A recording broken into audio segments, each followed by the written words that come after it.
Today on Brilliance Business TV, we have Louise Timmins. Louise has 17 years of fundraising experience in the not-for-profit sector. She helped lead the Leprosy Mission to a record-breaking 11.8 million in 2021, despite an economic climate in which many charities closed. Stay tuned.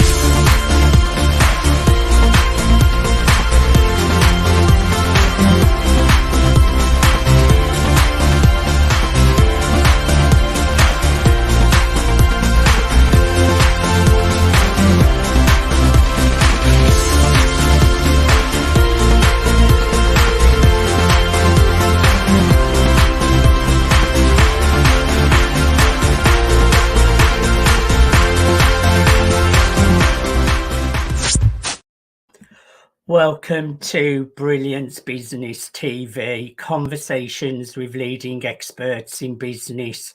I am your host, Mark Stephen Pooler. We have a wonderful guest on the show today, the incredible Louise Timmins. Now, we have all heard of leprosy, and Louise is on a mission to make it end. So I'm really looking forward to a conversation with Louise today. And I just want to make an official shout out to our show sponsors, Dreamweaver, Artist Ranch.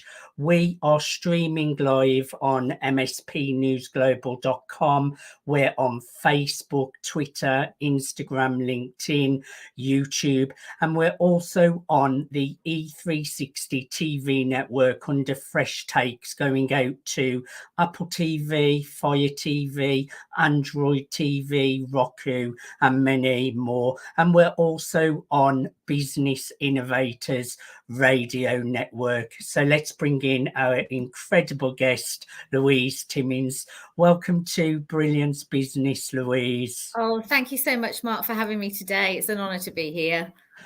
I'm really looking forward to a conversation with you today, Louise, all about leprosy. First of all, let's just share a little bit about yourself, the charity that you are in, and a little bit about the work you do.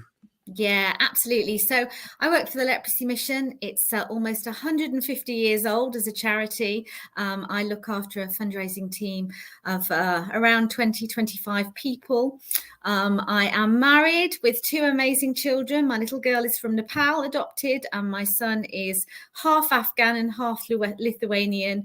But my real heart is for people living in poverty, for people who are living with disease.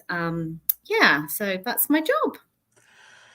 So let's talk a little bit about leprosy, Louise. I think first, can you just share a little bit about leprosy and what it is so that we understand that better? And also, I've heard a lot about it. Does it really still exist? Well, that's the $1 million question. And when I tell people what I do, everybody always says to me, "Oh, wasn't that in the Bible? Wasn't it in Ben-Hur? I haven't heard of that. Does it still exist?" And sadly, it does. We don't hear about it in the UK because, of course, it doesn't affect us because it's a disease of poverty, which means that you find it in countries like India, Africa, Nepal, Sri Lanka, Brazil, countries that face the problems of poverty.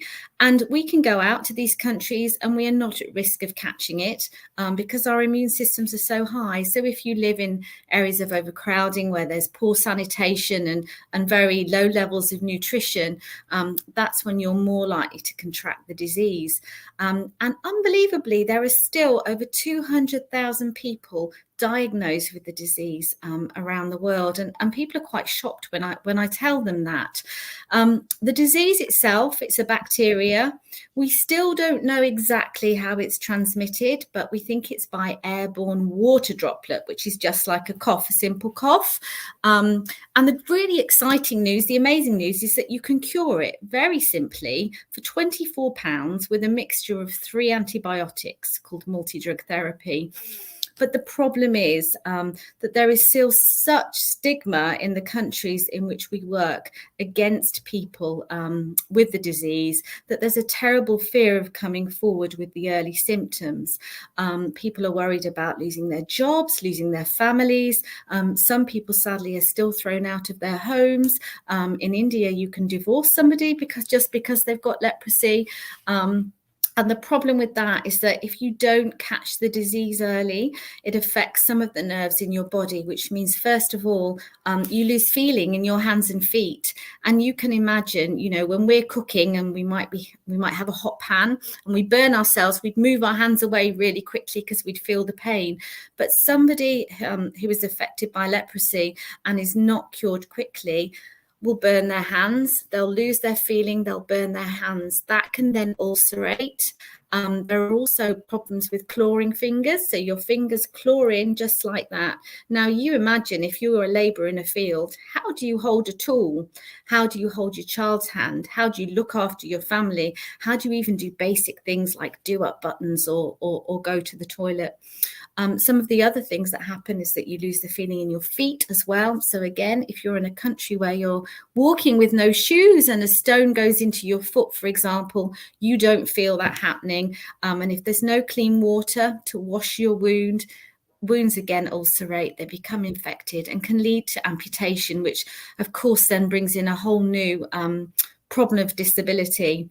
And then the other thing that happens is that some people lose their inability to blink. Which means, of course, that they face blindness without, you know, being able to close their eyes through blinking. So it's a really horrific disease which can be cured so quickly. And so my job is to get this cure and to get the treatment out to as many people in the countries in which we work as possible.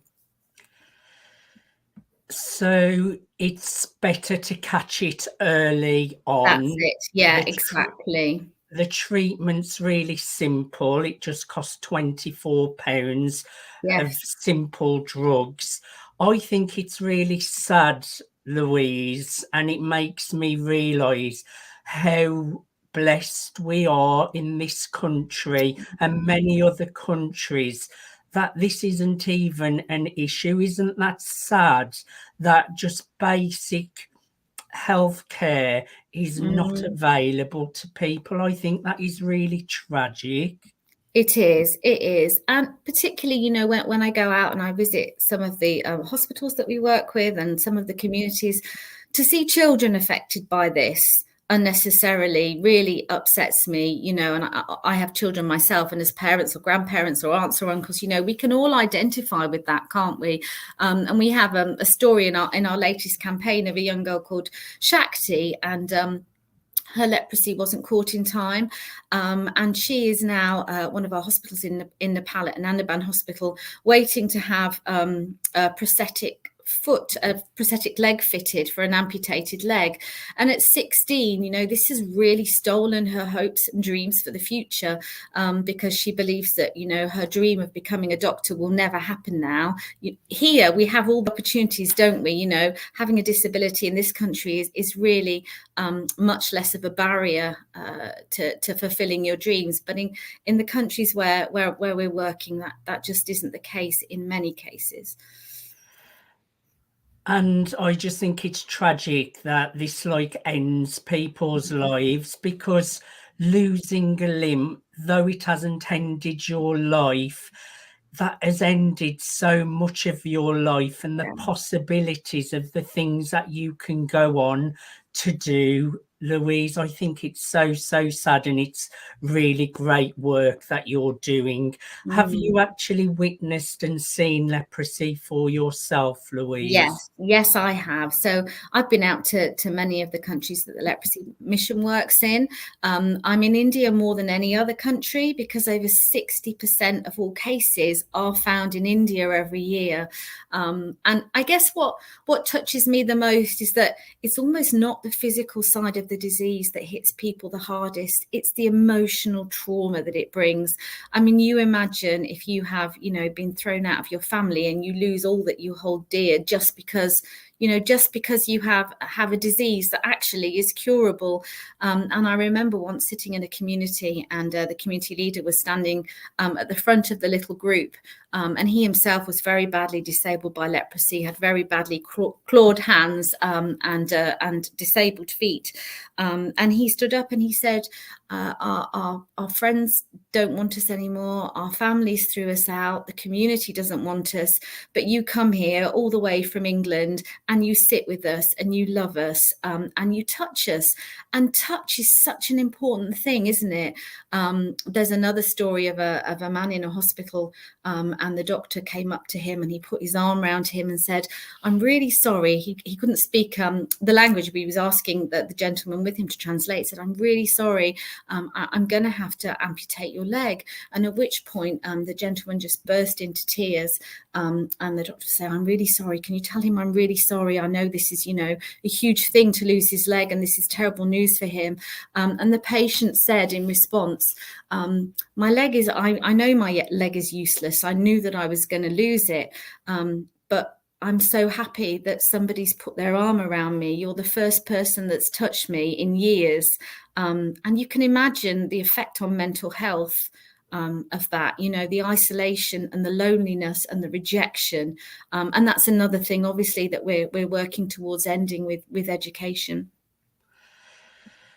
I just think it's so sad that in today's world, no one should have to suffer like that. And how is it with the countries themselves? Are they striving to do more for it, or is it just too poor that they can't do these kind of things, Louise? Well, where we can, we work with local government, and there are some governments that are incredibly helpful and will work alongside us. But in many countries, because of cultural beliefs, because of religious beliefs, leprosy is just not touched. People can go to hospitals, and even doctors will say, "I'm not treating you because I don't want to go near anybody with somebody affected by leprosy." And people think it's a curse. They think it's a sin from a former life, and that's a very tricky. Cultural issues are very tricky to get over, because they're ingrained beliefs that will take a long time to break. Louise, I thoroughly enjoyed having a conversation for part one. Let's just go to a commercial break. Please stay where you are. Thank you everyone for joining us for part one of Brilliance Business TV. We're in conversation with Louise Timmins, and we have been discussing ending leprosy. Stay tuned for part two.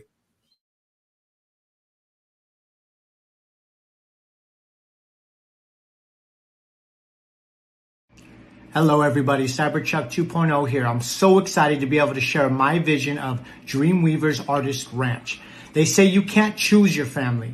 Not only am I saying you can choose your family, you get to thrive with your family here at Dreamweavers Artist Ranch. It's a place for like-minded individuals to come together to share experiences and gain experiences, not only through workshops, through performances, and through exhibits. This is a place where you can disconnect from the outside world and reconnect into a community of people that there is no judgment. There's only support. And this place is an amazing place to grow and to tap into your highest potential and to be able to show off all your talents. This is a place you can come and network and really thrive. I'm so excited for Dreamweavers Artist Ranch. This is a place where dreams actually come true. I love you all so very much. I'll talk to you all later. Peace.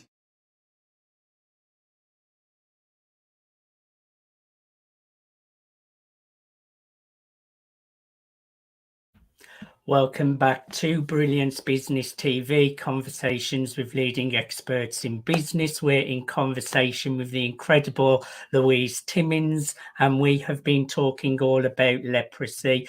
Louise, tell us about the Leprosy Mission and what that does. Okay. So as I mentioned earlier, we're a very long-standing charity. We are the leading leprosy charity in the UK. And so We work with people out in the countries, in 10 countries across Asia and Africa, not just providing the cure for leprosy and prosthetics and physiotherapy and everything on the medical side, but we also have a very holistic approach, because we don't believe that it's right to heal somebody and then just let them go back into their situation. So we have lots of really amazing sustainable programs. We run vocational training centres for young people who have missed education because of leprosy, training them in a skill and then helping them to get a work placement. We build low-cost homes. We put in clean water supplies. There's so much that we do to build community. We also do a lot of advocacy work. We were talking earlier about working with the government, and so we help. We give a platform to people affected by leprosy to be able to go and speak to their local government to say, look, I need electricity. We need electricity. We are entitled to small disability pensions. We need a road coming into our leprosy community. So that's a big part of what we do as well. We in everything, you know, the people that we serve, our beneficiaries, whichever term you want to use, we everything is about them. We don't do anything without them. So they're very much involved in the design of all of our projects, in all of the reporting. They're key people. They're the people that we serve. So we include them in everything. And the great thing about the Leprosy Mission is that we're not going out into these countries and telling people what they need. We have staff in country in all of the countries that speak the language. They understand the culture. They understand the situations. And so they sit down with the communities, and the communities themselves decide what they need at that time and what's best for them. Such rewarding work what you're amazing. doing. I love rewarding. What is the biggest need right now, Louise? Okay, so we need to continue with our pioneering research to end leprosy. That's key. Obviously, we still need to look after the people who have this disease and the people who are living with disability and their families. But the biggest thing right now for us is research. And we have on the top of the world, on a mountain at Anandaban in Nepal, the most amazing research team who are they're so pioneering. They work so hard, and they're seeing amazing breakthroughs. Already they found a special treatment which heals ulcers. We were talking about ulcers a little bit earlier. Yes. On feet at rapid time. So normally, if you get a foot ulcer, and they're horrible, really big injuries on the bottom of your feet, it can take months and months to heal. Now, if you think that you're a farmer and you work on the land and you work hand to mouth, you are not going to come into hospital for months and months because your family will starve. But this amazing treatment will see ulcers healed in around just a few weeks now, which means that we're able to treat people and get them back out and working in record time. And it's breakthroughs like that that are transforming the lives of people affected by leprosy, not just in Nepal, but around the world. Now, our research centre in Anandaban was really badly damaged in the 2015 earthquakes. I don't know if you remember the earthquakes on the news in Nepal, and thousands of people died. It was a really tragic situation. So it's crumbling. The staff in there are quite fearful. Whenever there's a tremor, they're worried that it's going to collapse on them. It's too small and it's not fit for purpose. They are managing, but we have a real problem in that the Nepali government will be going in to do an inspection soon, and they will close the centre down because really it's not safe and it's not fit for purpose. So we have a huge challenge now. I always think it's like Mount Everest, because we're talking about Nepal, to rebuild this centre. And we need to do that in the next couple of years. So that's the biggest project that we have at the moment, so that we can continue this amazing research. And we've got an appeal out at the moment. You can find that on our website, and we'll give that a little bit later. But £36 pays for 5,000 bricks. I mean, how amazing is that? And people can get involved, and you could be building the foundation of the end of leprosy, which would be such an amazing thing to do. I agree. And you have a special link with this country, don't you? Yes, I do. I have a particular love for Nepal because I adopted my little girl from Kathmandu in 2011, and we spent our first month together as a family, my husband, and myself and my daughter, there at Anandaban Hospital. So we spent a month in with the wards and in with the staff, and we were welcomed like family members, and they treated Marika so well. She was very malnourished and full of parasites, and not a well little girl at all, but they treated her and took her in. And that's the thing with Anandaban Hospital. It really is a family, and there is so much love. You can feel the love. It's very tangible on the wards, with the doctors, in the surgery, in the surgeries that go on in the prosthetics clinic. Everything is done with such love. And that is so important because people affected by leprosy very often have always been treated with hatred. So the acceptance there is something really special. And was it an easy process to adopt your daughter, Louise? No, it was a really long and very difficult process. It took 6 years from beginning to end. So we started in the UK going through all the processes, and anybody that's gone through adoption will know what that entails. And we got everything ready when we got through the system and decorated the nursery, etc. And then all of a sudden, Nepal closed for intercountry adoptions. So we had a very long wait until it opened again.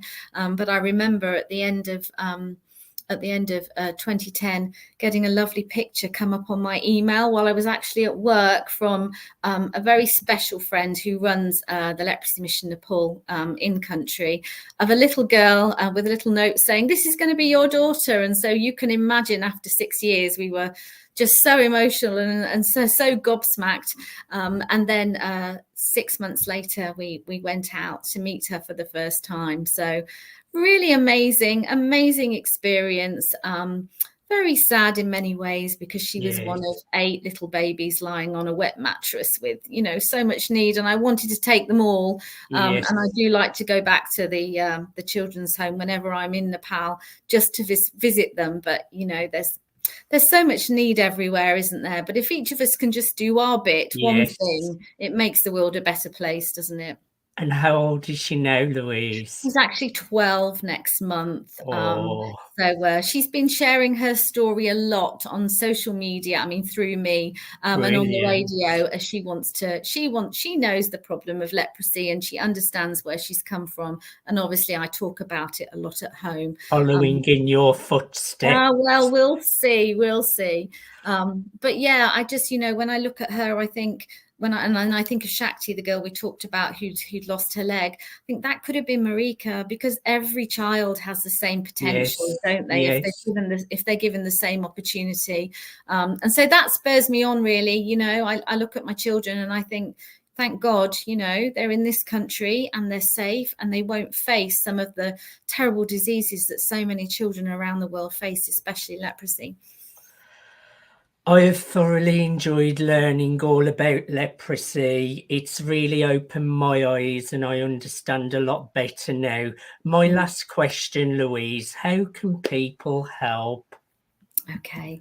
Well, as individuals, we can all help. You can go to our website, which is leprosymission.org.uk, and donate. I've mentioned 2 amounts already. £24 will cure somebody affected by leprosy, but £36 will buy 5,000 bricks and get us on our way to rebuilding our research centre. We also work with trusts and foundations, helping these organisations to sort of meet their trustee objectives. So we'd love to hear from you if you're a trust and a foundation and are interested in overseas development.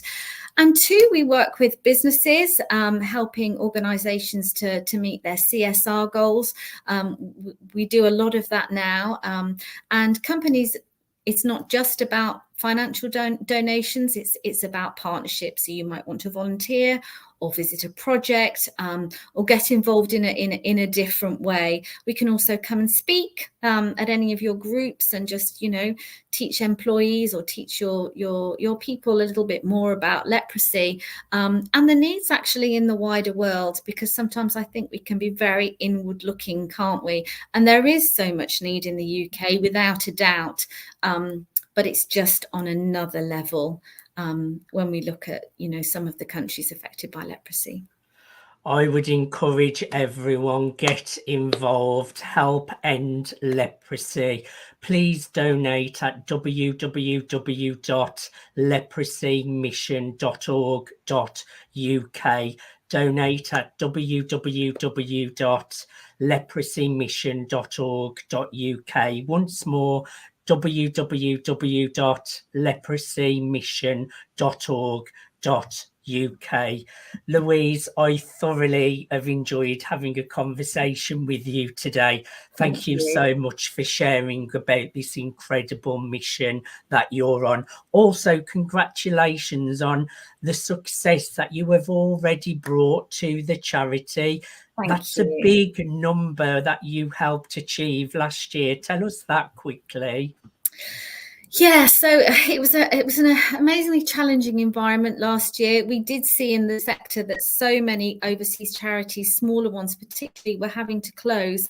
But we are so fortunate at the Leprosy Mission in that people, our supporters, are so very faithful and they continue to give. And we're not talking about incredibly wealthy people either. We're talking about people who just give £10, or we have people who sellotape £1 to an envelope and send it to us every week.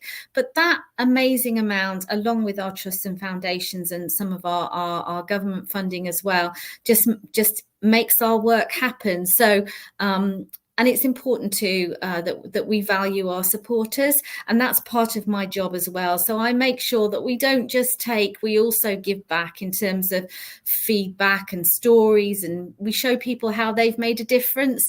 And we spend a lot of time on the phone talking to people as well. That was particularly important over lockdown. When people were feeling so isolated and struggling with mental health issues, etc. It was lovely to be able to chat to so many people during that time. And help them too. And as you mentioned, it's not how much you give, it's about giving what's comfortable to you, whether that's £5, £10, or if you can afford more, but every little helps. Louise, absolutely. Thank you so much for coming on to the show. I thoroughly enjoyed having you as a guest today. Thank you so much, Mark. The pleasure's all mine. Thank you everyone for watching Brilliance Business TV, conversations with leading experts in business.